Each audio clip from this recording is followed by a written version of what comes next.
তো hi guys, আপনাদের ছোট ইউটিউবার আপনাদের সঙ্গে আবার অনেকদিন পর দেখা করছে আর একটা নতুন রেসিপি নিয়ে এসেছি। আমি প্রত্যেক থেকে আসলাম এই সবে মাকে বললাম কি আমি কি খাবো। মা বলছে কি একবার আলু চচ্চড়ি, একবার বাঁধাকপি চচ্চড়ি, আর কিন্তু আমার ওই সব খাওয়ার মন নেই। তাই আমি মাকে বললাম কি আলুর দম বানিয়ে দাও না। তো আমার যেটি কি বৃন্দাবন ঘুরতে গেছিল ওইখান দিয়ে আলু এনেছে, আজকে ওই আলুর দমের রেসিপি দেখাবো। বৃন্দাবনের আলু কি আলাদা হয়? যেটি বললো খেয়ে দেখি তো, চলুন আসুন।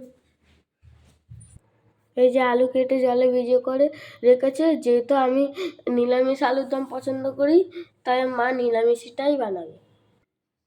আলুর দম তো গাইস সবারই একই হয়, এটা কমন রেসিপি, আপনারা তো জানেনই। কিন্তু বৃন্দাবনের আলুর প্রথম একবার খেয়ে দেখবো রেসিপি। যেটি এনেছে, যেটি দুপুরবেলা আমার সঙ্গে বললো আলুটা খুব সুন্দর, ওই জন্য বললাম মাকে তাহলে আলুর দমই করো। এই যে কড়া বসিয়ে মা গ্যাসটা জ্বেলে দিয়েছে, এবার মা তেল ডালছে, এটা জিরে দিচ্ছে, সাদা নাকি কালো এটা আমি জানি না। এই দেখুন গাইস, লঙ্কা, লাল লঙ্কা। তেজপাতা দেবে না মা, বাবা তেজপাতা পছন্দ করে না, তাই জন্য মা এবার তেজপাতা দেবে না। এই দেখুন গাইস, এবার মা আলু ছেড়ে দিচ্ছে, দেখতেই তো পাচ্ছেন। এবার আলু মা ছেড়ে দিল, এবার একটুখানি নেড়েও নিচ্ছে।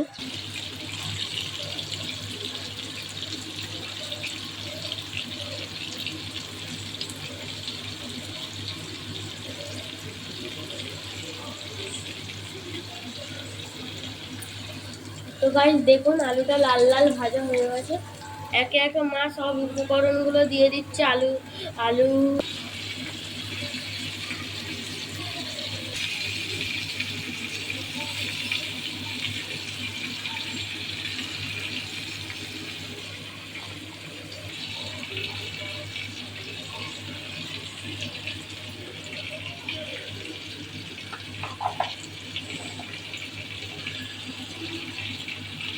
দেখতেই পাচ্ছেন গাইস, মা সব উপকরণ দিয়ে দিয়েছে। এবার মা একটুখানি নেড়ে চেড়ে জল দেবে।